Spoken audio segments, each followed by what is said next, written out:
Whatever your definition of leadership is, I'm sure it encompasses the leader's responsibilities to make the best judgments they can about the future. For example, how long can we maintain this market position before our products and services become uncompetitive? Is our organization designed for a reality that no longer exists? Should we place a bet on automating this process, even if we can't quantify the immediate returns? As the world speeds up and evolves in unpredictable ways, the complexities of judgments leaders have to make is steadily rising. That's why on The Evolving Leader, we're so interested in how the latest breakthroughs in neuroscience and psychology are providing us with new insights into how we see, choose, and solve problems.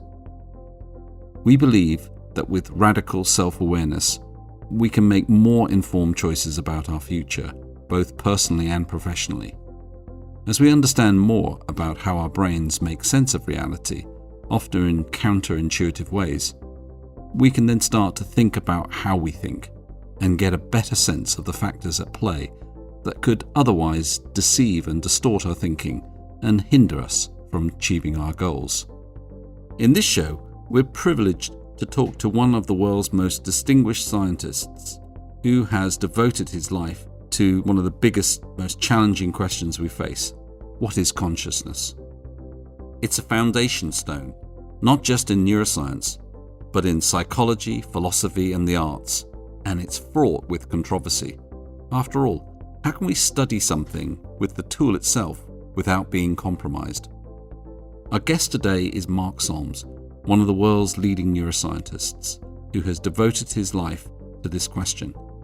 His research has taken him and his team to a surprising source.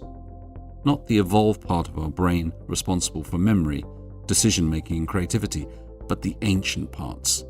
His hypothesis is that the origins of consciousness stem from bodily feelings and the emotions seated in the brainstem. If he's right, the implications on the prevailing notions of what it is to be human are profound. Hey folks, welcome to the Evolving Leader Podcast. I'm Scott Allender, co-host of the show along with John Gomes. If you're new to our show, thanks for giving us a try. We're here because we believe that we need deeper, more committed leadership to confront the world's biggest challenges. And we take a multidisciplinary approach to this important conversation. So if you haven't done so already, please subscribe on your favorite platform and become part of the Evolving Leader movement. So let's get started with today's important conversation, first and foremost. John, my friend, how are you feeling today? I'm fizzing with energy, Scott, not least because of our remarkable guest, who I'm very grateful for finding time to talk to us, but also a sense of progress because I'm getting the vaccine on Saturday. I got the vaccine yesterday, my friend. Yeah, so how are you feeling then? I'm feeling a little sore, but that just means it's working. So I'm glad.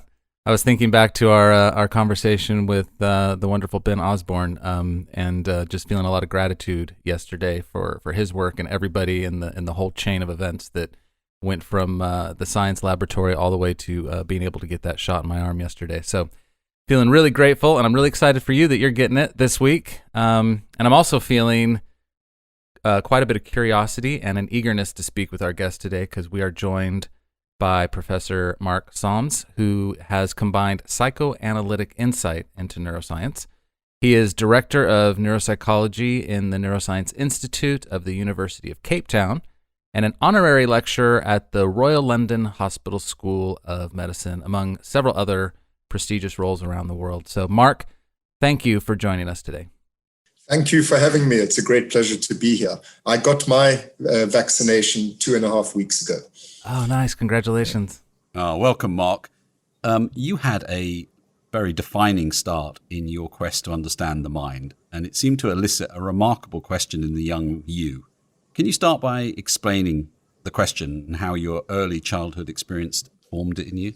Yes, I think, as it happens, I think that we underestimate children altogether, and that these sorts of questions, which I'm going to describe to you in a minute, I think many children ponder them.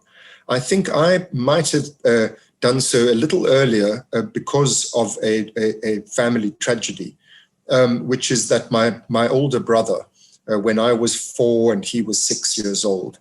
He fell from a 3-story building onto his head onto the paving stones below.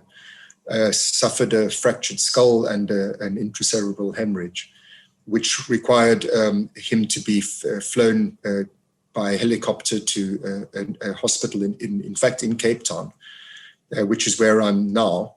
And he came back a few weeks later, recovered ostensibly, in the sense that he was walking and talking and looked the same, apart from the fact that he had to wear a helmet to protect his skull.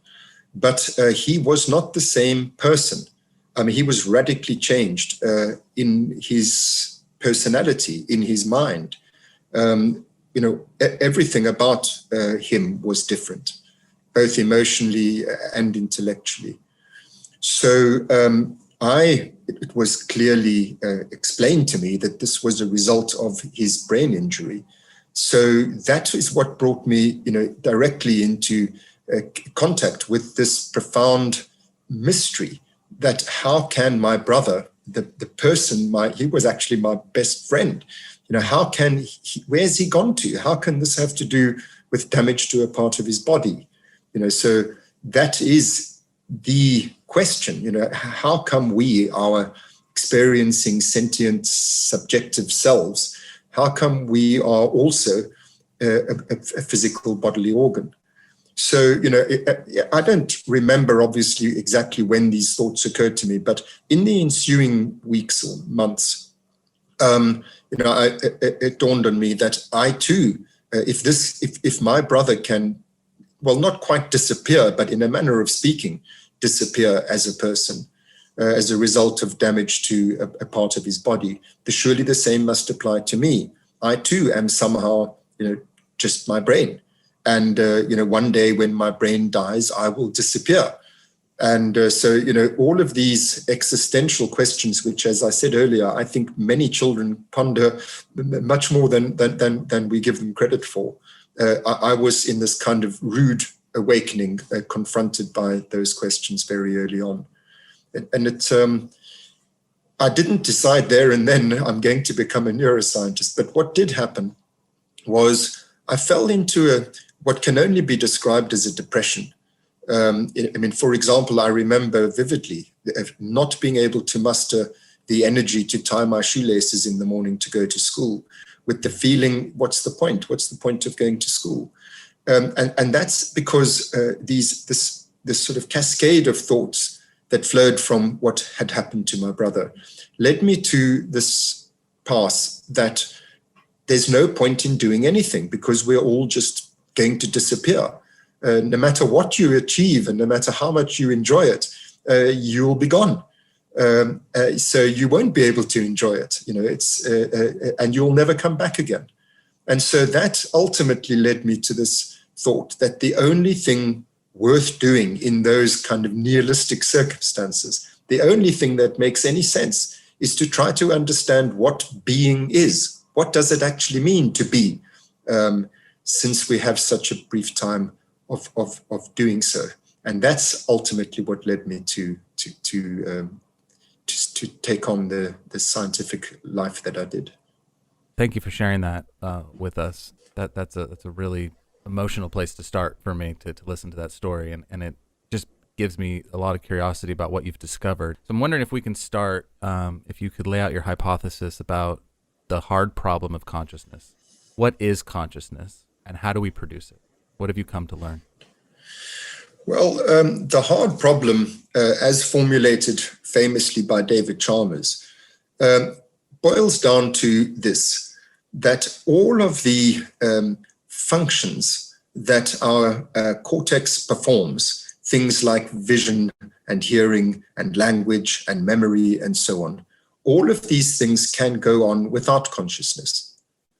So the normal way in which we explain a physiological mechanism, is to reduce it to its functional component parts. How do you put this thing together? How do you make it do what it does? And you can do that with those functions that I've just enumerated, things like perception and memory and language and so on.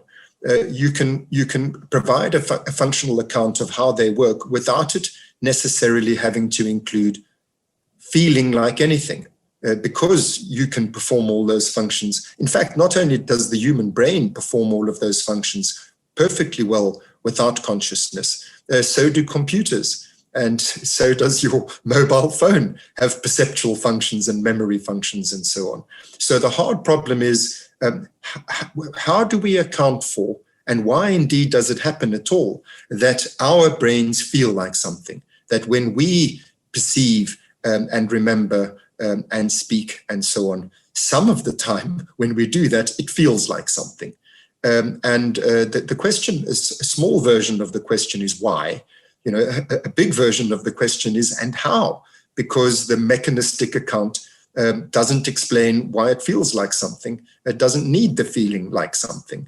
And so this led to the very troubling conclusion, or at least the possibility that consciousness somehow exists outside of the normal causal matrix of things in the physical universe. That's the hard problem.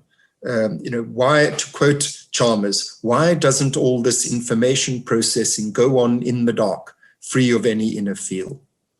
So my starting point is that the hard problem arose because we were looking in the wrong place and accordingly looking at the wrong mental functions, precisely because cortical functions can proceed perfectly well unconsciously. You can read with comprehension. You can recognize faces, etc. These are higher cortical functions, precisely because those functions can carry on unconsciously in the dark. Those are not the functions we should have studied in terms of trying to understand the neural correlates of consciousness.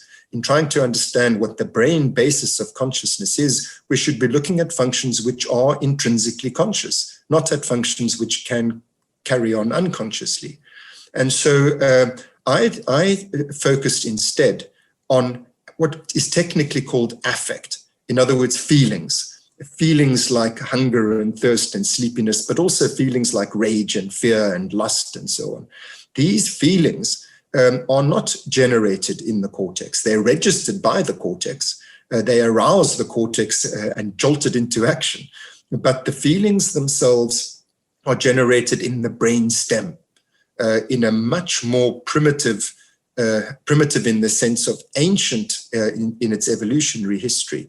The structures in question are probably 550 million years old, and we share them with fishes. All vertebrates have these structures. I'm referring in particular to the reticular activating system and the closely adjacent periaqueductal gray. These brainstem structures are the source not only of affect, but also of all consciousness. In other words, cortical consciousness, the cognitive type of consciousness that we've been focusing on, is contingent upon brainstem arousal. And brainstem arousal is this thing that we call affect, raw feelings.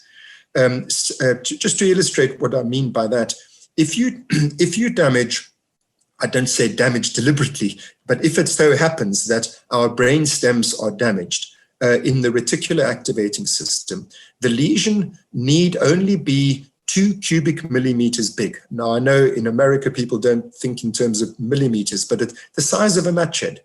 A damage the size of a match head will predictably produce a coma in any human being if it's in that particular part of the reticular activating system. That's how condensed, how concentrated is the consciousness producing power of that part of the brain. Conversely, you can remove large swathes of cortex without obliterating consciousness. And I describe such cases in my book. And it's even possible to demonstrate consciousness in children born without any cortex. This condition is known as hydranencephaly, not to be confused with hydrocephaly, which is a much milder condition. These are children whose craniums are filled out with cerebrospinal fluid instead of cortex. And they wake up in the morning go to sleep at night. Some of them have absence seizures where they lose consciousness and then regain it. And even their parents can tell when they're in such a absence state, as it's called, and when they're back again. But much more interestingly than all of that, they show emotional reactivity. They respond emotionally and appropriately emotionally to stimuli. So that, for example, if you tickle them, they giggle. If you give them a fright, they startle. If you frustrate them, they arch their backs and cry, and so on. So without any cortex at all, affective consciousness, emotional feeling, a raw, basic elemental consciousness is present. And yet just a tiny, tiny lesion the size of a match head in those brainstem structures obliterates it entirely. So I'm sorry, I think I might be over elaborating my answer, but my essential point is that we've been looking in the wrong place. Cortex is not intrinsically conscious. It borrows its consciousness from the brainstem. Consciousness arises from the brainstem. These nuclei in the reticular activating system and periaqueductal gray, what they do is intrinsically conscious. It's the source of all consciousness. So surely if we're wanting to understand consciousness mechanistically, we should ask ourselves, what is the mechanism, what is the functional mechanism of these structures? Because what they do can't go on in the dark, because what they do is they produce feelings. And who ever heard of a feeling that you don't feel? So feelings are intrinsically conscious mental states, unlike perceptions, memories, etc.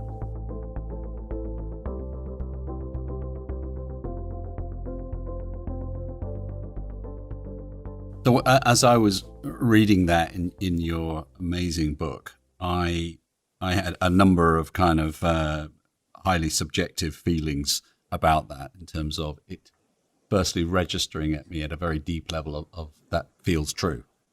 This idea that consciousness and feeling, and you make the distinction between the kind of higher emotions, which are interpretations from the prefrontal cortex, with affect, which is more of the bodily sensation. And I found that really interesting on lots of different levels, because we have been schooled the opposite in things like emotional intelligence for a long period of time. So it kind of completely overturns kind of modern interpretations of what emotions are and what consciousness is. You talked about pulling apart objectivity and subjectivity, so we don't see them as cause and effect, and therefore making our understanding of this of consciousness harder. Can you just break that down a little bit for the general reader? Let me just be sure that I'm understanding what you mean. I'm saying that our consciousness of objects, in other words, the representation of things out there in the world, this is a secondary form of consciousness. We can also represent things out there in the world unconsciously. That's why, for example, your mobile phone can recognize a face, why it can remember a phone number, and so on. These kinds of cognitive processes representing things, these representations, as we call them in cognitive neuroscience, representations are not intrinsically conscious things. The way that the subject of the mind becomes aware of these objects. So these are the objects of our consciousness. They are represented in our consciousness, but they are not the fundamental stuff. The consciousness itself is the feeling, is the arousal of the sentient subject. It works something like, if I can capture it in a phrase, I feel like this about that. And so the feeling gets extended onto our perception. And in saying that, it immediately leads us into what the fundamental purpose of consciousness is, which is to be able to bestow value on the world. In other words, I feel good or bad about what's happening. I must avoid that thing. It feels bad. I must approach this other thing because it feels good. The only reason that we have feeling is to be able to make choices. And choices have to be grounded in a value system whereby one thing is better than another. And so the feeling states are those values, unpleasant feelings versus pleasant feelings. I'm putting it now in its most elementary form. Of course, it's all much more elaborated than that as you go up the various stories of the mind. And those feelings in turn reflect our most basic biological values, which is that it's good to survive and bad to die. So feelings tell you without you being able to or having to think about things. They tell you what's good for you and what's bad for you here and now. And on that basis, we make choices. And what I've just described to you is voluntary behavior. So consciousness in the form of feeling raises our level of behavior above reflex and instinct. It raises us above automaticity, where automatic reflexes and instincts only apply in predicted situations where there's a preordained algorithm of this is what one does in such a situation. By having feeling, we can navigate unpredicted, novel environments and feel our way through them. And in this way, make the choices which are life-preserving. Of course, when we speak of the life-preserving goodness and badness, I must reiterate, I'm speaking about the absolute basic mechanism. It gets elaborated over component needs, so that even at the bodily level, it's not just I must survive. In order to survive, I must eat, I must drink, I must sleep. And so each of these is a component need which has its own quality. So there's a particular kind of badness which qualifies hunger versus thirst versus sleepiness. And then there are emotional values which are higher than these bodily ones.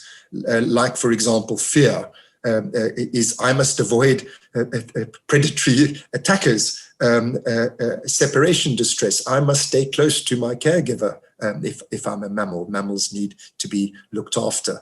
Rage, I must get rid of this frustrating impediment. So, what I was saying about basic survival values and goodness and badness, it slowly unfolds over higher and higher levels until eventually it applies to cognition.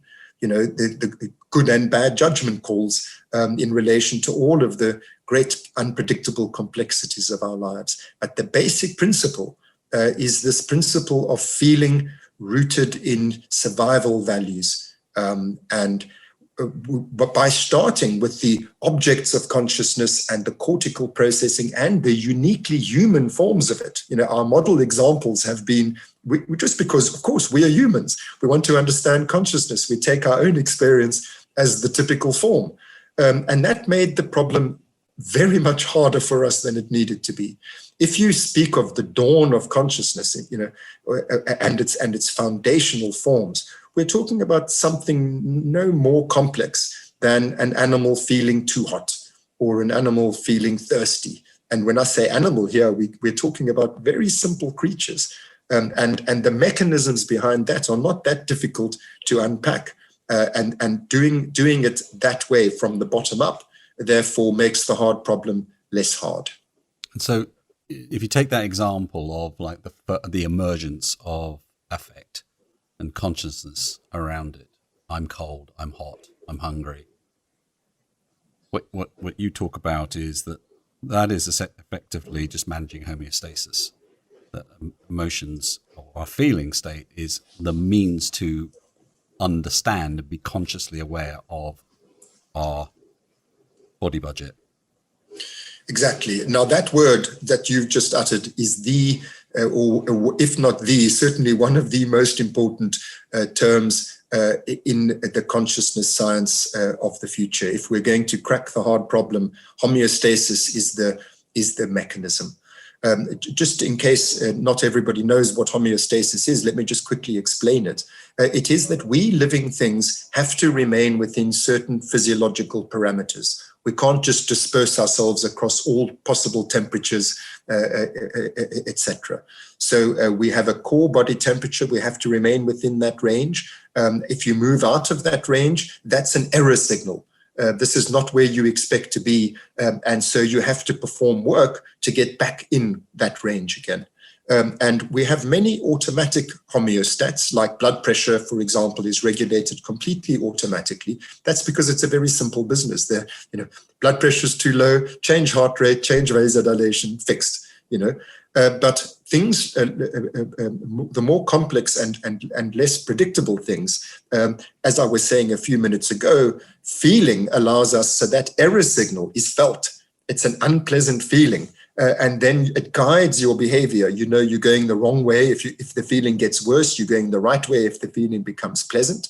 And then the aim is to get back within that zone. That is the basic mechanism of feeling. Feeling is an extended form of homeostasis.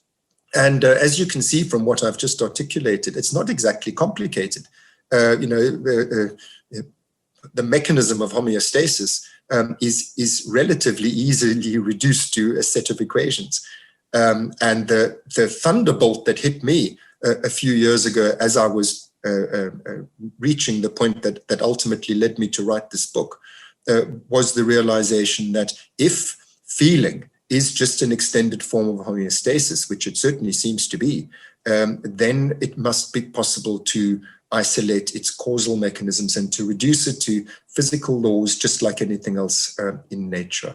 And so that's what I set out to do in this book. What's the relationship between the cognitive part of our brains making sense of the feeling and the part of the brain that's constructing the feeling, learning whether or not its alarms were correct? In other words, some people have a tendency to be a little bit more jumpy or a little bit more nervous about things, and they're kind of maybe over predicting threat or feeling like their environment's not safe, but then it's proven that feeling was inaccurate. It was an inaccurate prediction, essentially. Does that part of our brain, is it good at learning or is it not good at learning? I said a couple of minutes ago that the word homeostasis is central to an understanding of consciousness, therefore affect and the brainstem. The word you've just used, learning, has everything to do with understanding the rest of it, with what the forebrain and the cortex does and what cognition is for. Because what I've said to you so far it applies literally to fishes. I mean, we can demonstrate in experiments with zebra fishes that all the evidence suggests that they have feeling in the sense that I've just described. For example, they show hedonic place preference behavior, as it's called, which means they hover around the part of the fish tank where the cocaine is, or where the morphine is, or where the nicotine is. These substances are not good for you, but they feel good, and even zebra fishes seem to like imbibing these things. So, these are very simple mechanisms. All that the fish knows, and I should use scare quotes because it doesn't know anything, it just feels. It just feels this is good, this is bad, but it doesn't have to learn anything. It doesn't have to have any kind of cognitive. I'm not saying it doesn't have any, I'm just saying it doesn't have to, that level of the mechanism. But learning from the experience means that you now can predict. If I want to have more cocaine, I better go top right part of the tank, and rather than just randomly, oh, this is nice, I'll stay here. You can say, okay, I'll go and get some food on this side of the tank, but I remember that's where the other good stuff is, so now I'll go there. This is what learning is for, prediction. So you just spoke about errors, that I was mistaken to be anxious. And learning is through on the basis of past pleasures and unpleasures, in other words, mistakes and good choices. You learn. You lay down a prediction. In future, that's what I must do. Then there's a further step, which is that if your prediction proves to be wrong, you must update it. This is what learning is all about, and as we know, it happens throughout our lifetimes. So the whole of the cognitive apparatus is about learning. But it's still rooted in homeostasis because it's learning about what must I do and what must I not do based on my previous experiences in order to meet my needs. So you're not reinventing the wheel every day. That's what learning is all about. And I want to emphasize in what I've been saying something which is implicit but really deserves to be made explicit, which is that memories are, of course, about the past, but they are for the future. Learning is for prediction. That's what it's all for. So this whole, I'm very glad to be a human being and to have a cortex as large as we have, to be able to do all of this stuff in addition to raw feeling. I don't want for a moment to pretend that the whole of mental life can be reduced just to raw feeling and that that's all we need. All of this higher machinery that we have greatly extends the enormous adaptive advantage that feeling bestows on us. So how did you come to combine psychoanalysis and neuroscience? Well, I can answer that question in all sorts of ways, but let me link it to the beginning of my story. Because I think that's probably the most true. None of us does anything for one reason, but I think that this is the most basic reason why I did that. We spoke earlier about my brother. And he suffered a brain injury, which made life a hell of a lot harder for him than for me. And particularly academically, he really struggled to get through school. I, on the other hand, found it easy. And so every time I achieved anything in that department, it was a source of pain to my brother and by implication to my family. So I was really in a cleft stick as a kind of clever kid wanting to do well. That's sort of an ambition. And on the other hand, the guilt that I felt and the pain that I observed every time that I did do well. So going into neuroscience, we've already discussed why I did it, and in particular why I was interested in consciousness. In the personhood of the brain, because it was the person of my brother that changed. Now, that was the thing that started me off. But it was also two other things. The one was that I wanted to help people like my brother. That was my compromise, and I don't want to give the impression this was consciously decided. It wasn't. But I think, joining the dots in retrospect, it's pretty obvious that why I became a neuroscientist and why doing purely academic, mechanistic neuroscience was too much just the ambition being satisfied. It was too much just for me. I needed also to be helpful to my patients and to be able to relate to them as people and to understand what was going on for them and to try and their families and all of that.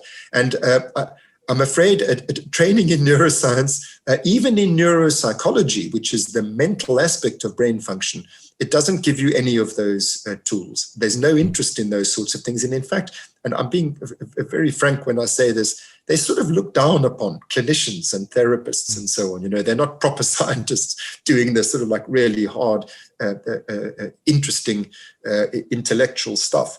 But I, for my own personal reasons that I've described to you, felt frustrated and felt bad. I felt guilty, even in my adult clinical, working with patients and not being able to do anything for them, just making diagnoses. So those were the sorts of reasons why I became interested in psychoanalysis. But it's not by any means the only reason. It was also because cognitive neuroscience, learning about the mechanisms of language and perception and all of these very interesting things, didn't actually explain anything about why my brother, and people like him are so changed as people. How does it happen that me, the sentient, subjective, experiencing mind, where does that fit into the whole equation? And in neuroscience, when I trained, I must say it's improved. It's improved by leaps and bounds. But when I trained in the early 1980s, there was no such thing as a neuroscience of the self and of consciousness and of emotions and so on. So the only game in town was taking seriously the subjective lived experience of the mind, for all of its faults. And psychoanalysis has enormous shortcomings of its own, but at least they center stage, the actual psyche. As Oliver Sacks once famously said, neuropsychology is admirable, but excludes the psyche. Neuropsychology excludes the psyche. That was exactly what I experienced. So to my professors and my colleagues' horror, I decided that I needed to supplement what I'd learned about the objective mechanisms of the cognitive brain with the tools and the concepts, methods of psychoanalysis, and then it also enabled me to be able to help my patients, but that's another story. If you're enjoying The Evolving Leader, please head over to Apple Podcasts and leave us a review. And don't forget to follow along on Instagram and LinkedIn. You can find us at Evolving Leader. Thank you for listening. Now, let's get back to the show. Given what you have learnt about yourself and consciousness being born out of feeling, what do you think the implications are for people, particularly leaders, trying to make predictions about the future? What would you say if you were sitting down with somebody who's taking responsibility for thousands of people about what they can learn about themselves through this lens? Well, you're asking two different questions there, and I will address the second part of the question. And if you want to, we can go back to the first part, which is, at least as I heard you, it was talking about the politics of science, because there's when you try and go against the mainstream view that the cortex is the seat of consciousness, and that is still very much the mainstream view.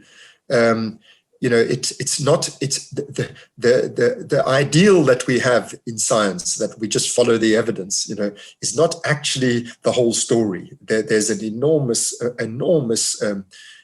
pressure, resistance, and a whole sort of machinery that resists such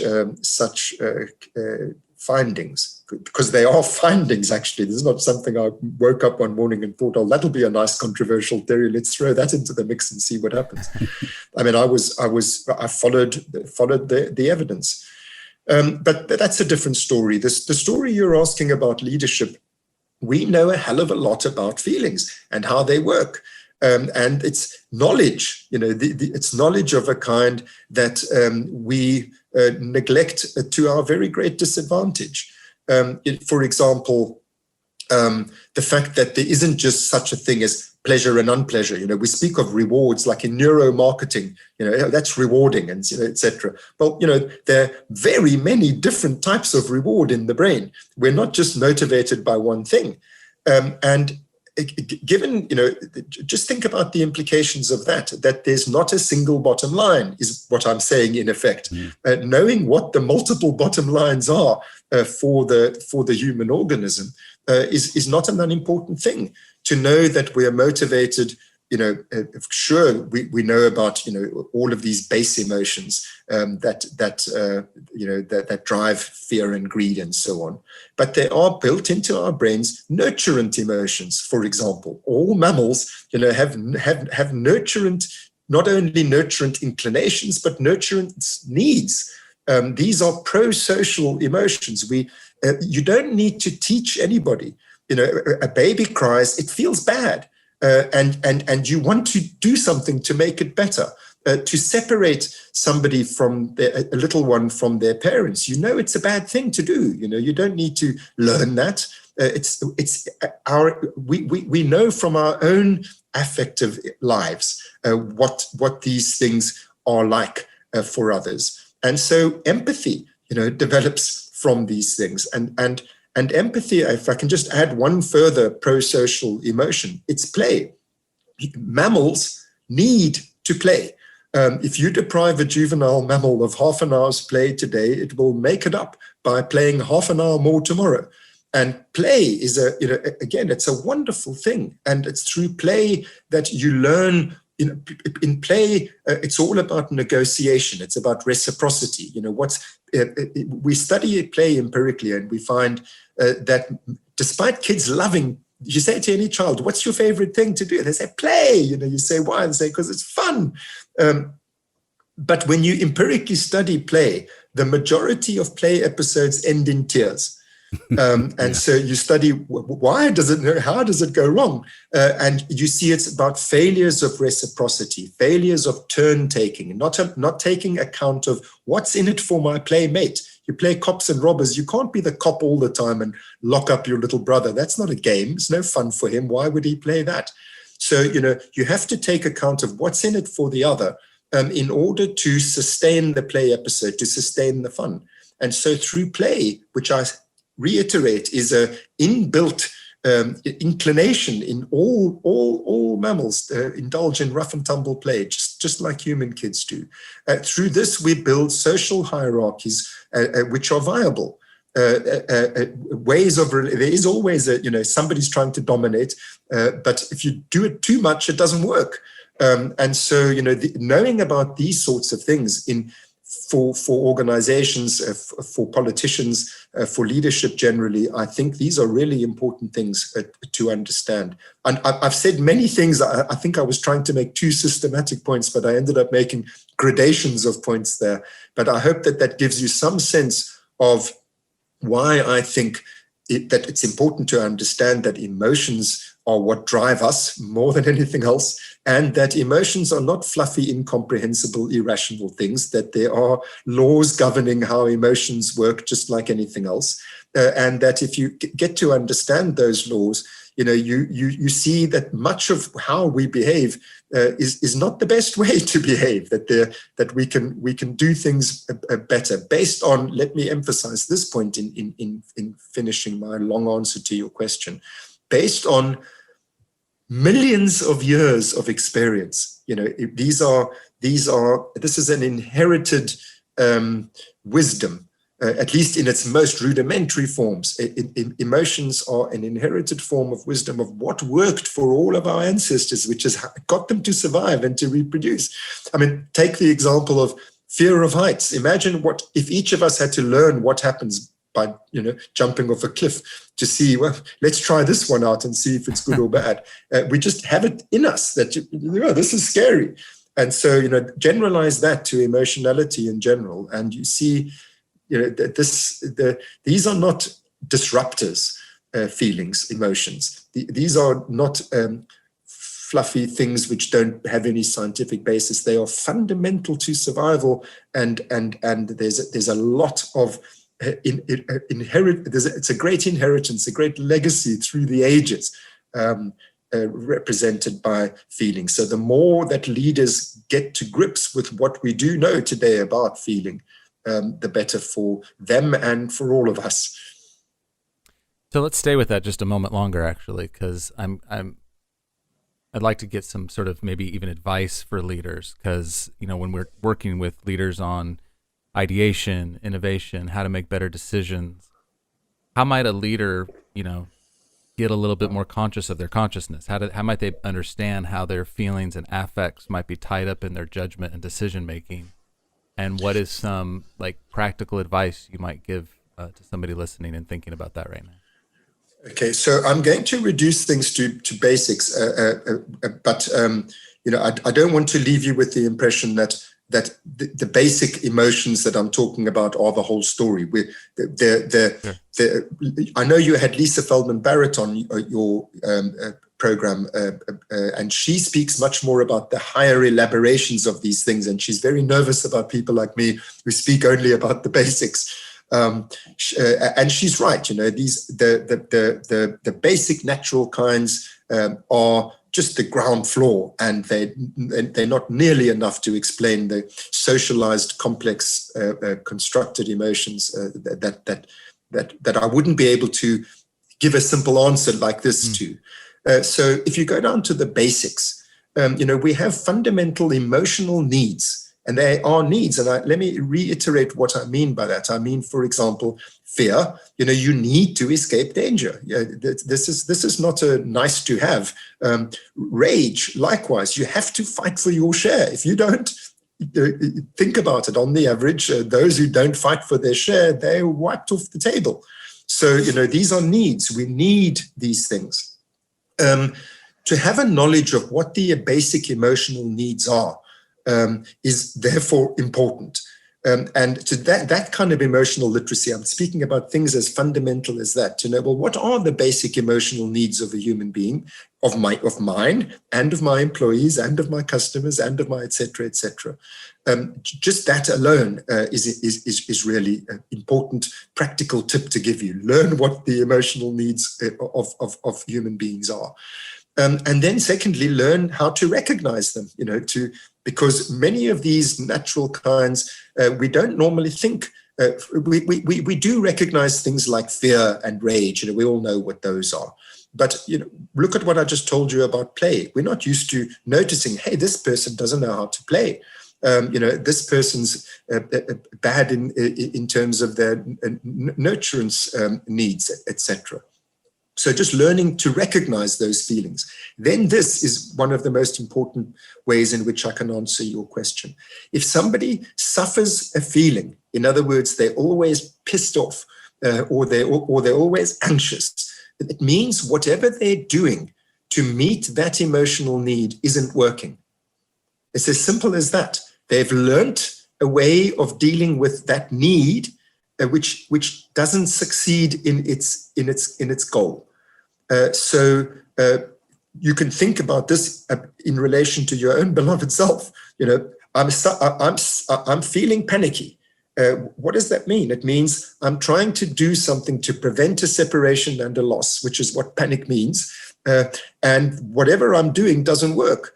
So it enables you to identify ways in which you're behaving, which are non-optimal. And it's not easy always to recognize it in yourself, which is why we have things like therapists who are trained in helping you to see your emotions. But ultimately what it comes down to is feelings are error signals, to go back to what we were saying at the beginning about homeostasis. It means, your prediction as to how to meet this need doesn't succeed. That prediction needs updating. So, these are some practical tips, remembering that there's a range of them, so you need to recognize the feelings. And then it's not just a matter of labeling them. It's a question of, well, what is the person doing that is, and it can be yourself. What is the person doing that is meant to meet that need that isn't working? And once you start thinking like that, you're taking these things into your own hands. And I want to add one further point. I know this is not quite what you're asking about, but I want to make this point. Feelings, because they mean something, they mean this need is not being met, this emotional need is not being met because they're doing something which doesn't work. In other words, what they're doing is causing them to suffer this feeling, or for those around them to suffer their feelings. That to change what they're doing, this is an absolute bedrock of our lives, that we have to learn how to meet our emotional needs. And if we're not doing it, we've got to do something differently, that will change. As opposed to taking a drug, that's the point I wanted to add. Drugs, which is the way in which psychiatry generally is practiced, is treating the symptom.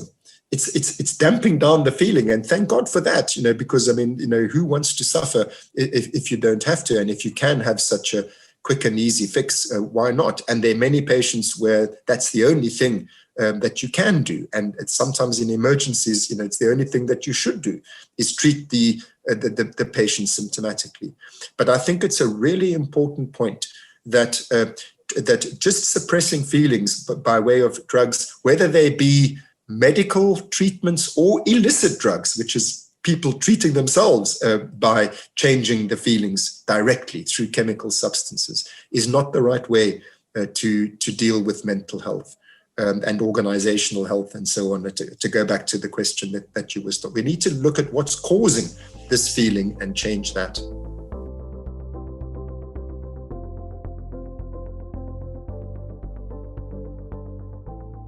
Mark, we're particularly interested in how you develop a greater sense of self-awareness, and that's a catch-all for so much.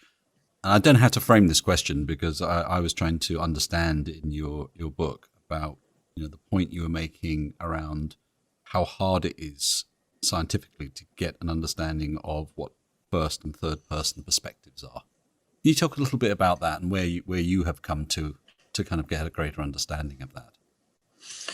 I suppose the most important thing to say in response to that question is that the only thing in the known universe that has a first-person perspective is the human brain. I don't believe it is the only thing. I believe that many other brains also have it. So let's say we only know it about our own brains, but all the evidence suggests it applies to pretty many other animals too. But nevertheless, it's just the brain. The brain is the only thing that we know that has a first-person point of view. And yet the methods that we've used to study it not only ignore the first-person data, but are positively embarrassed by the first-person data. Proper science is third person. It is, it's externally observable, experimentally tractable things. And that's true. I mean, that's great. We made enormous advances in neuroscience with the development of all of the technologies that we have today for enhancing our third person perspectives, extending what we can see literally, through these methods.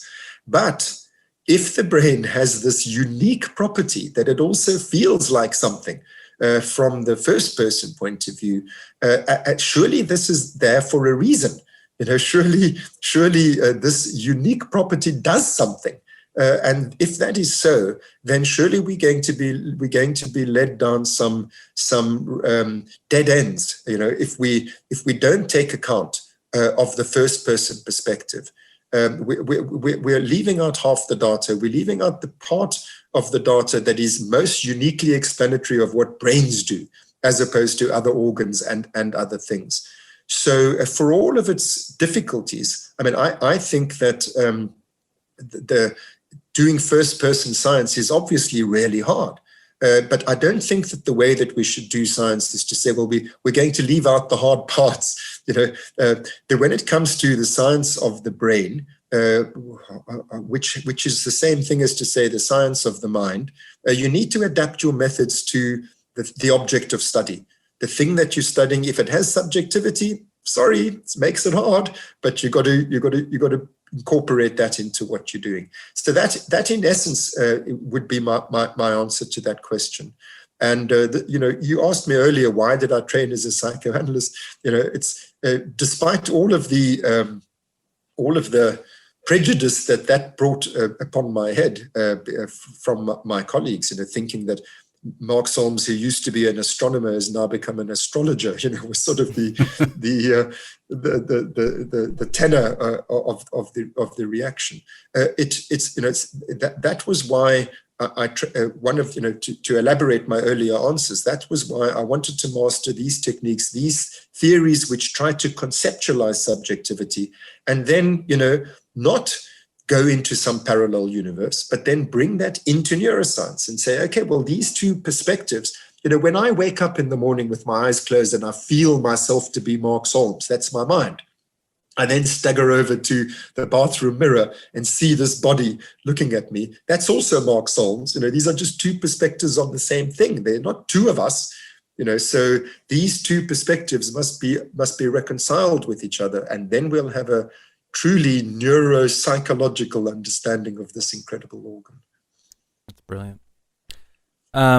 So when you think about the next 10 years, sort of considering the current thinking and the research on consciousness, what do you think the next 10 years will uncover? Let me pick up what I was saying earlier when I was speaking about homeostasis. I was saying that the brainstem nuclei that generate feeling are homeostatic nuclei. We can physiologically, mechanistically explain what those nuclei do. And I did some work with a computational neuroscientist named Carl Friston, where we literally reduced to a set of equations how those brainstem nuclei operate, the ones that generate raw feelings.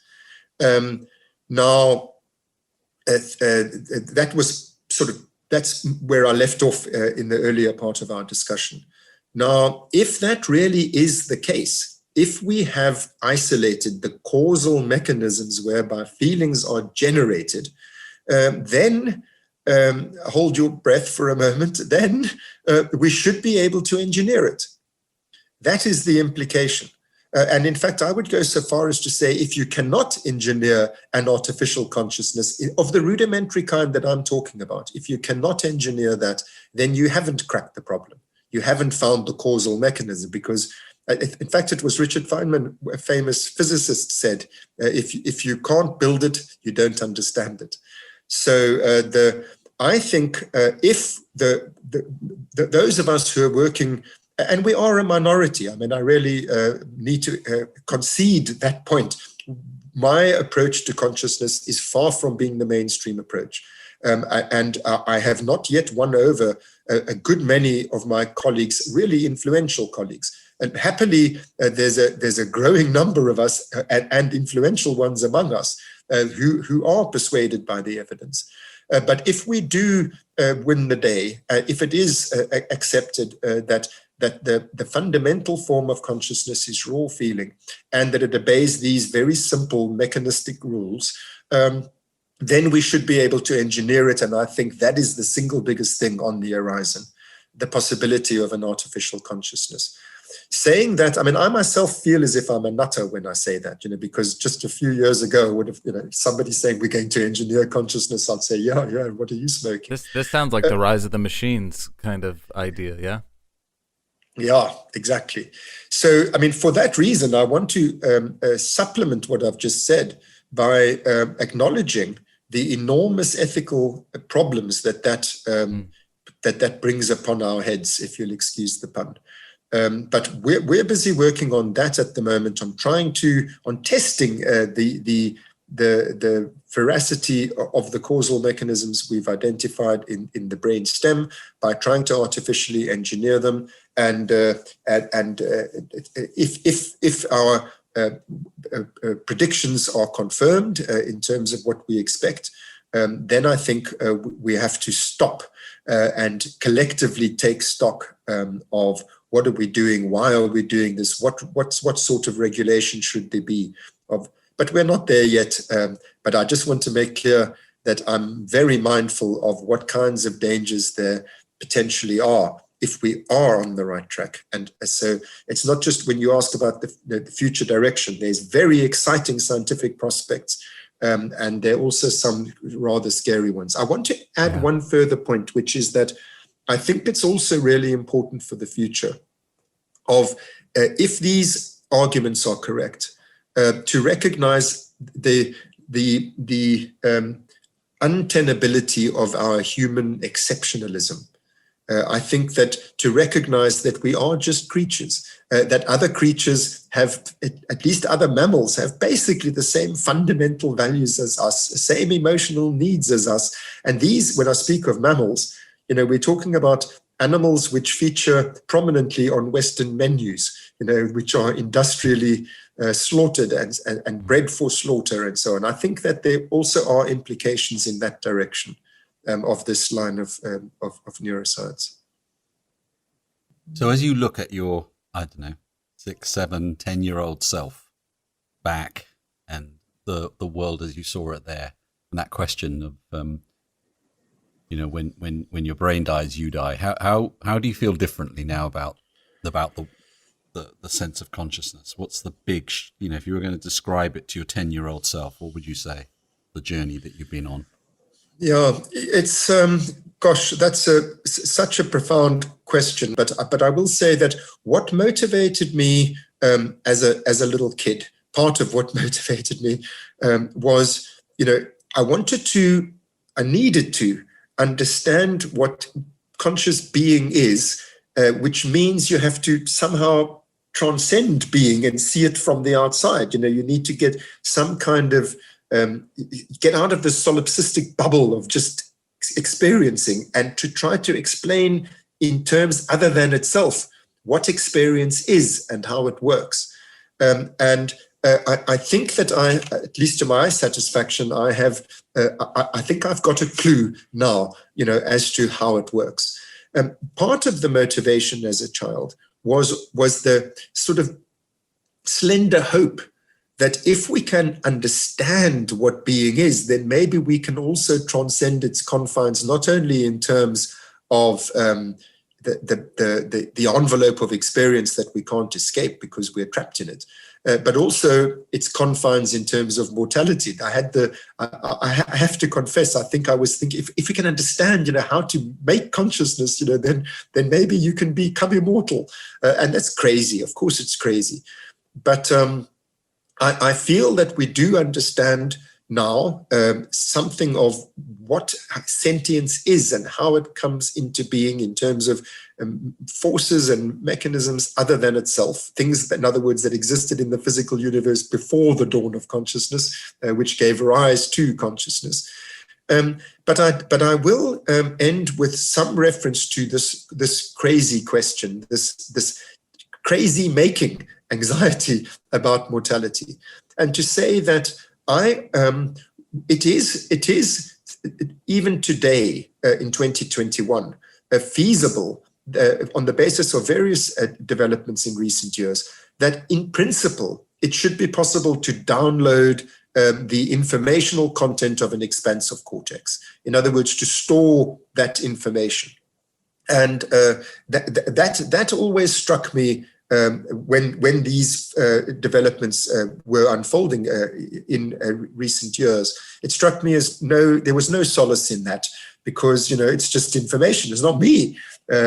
So once we start understanding what the mechanisms are whereby you ignite that information with feeling, really weird possibilities open up. I don't know how to get my head around that entirely, but I just, maybe this is just an old man's version of the same childish fantasy that maybe, there's some way in which we can escape that confine too. But I do feel like that maybe there's some way in which we can. The crucial question there becomes, if you can engineer an artificial feeling, it's still not yours.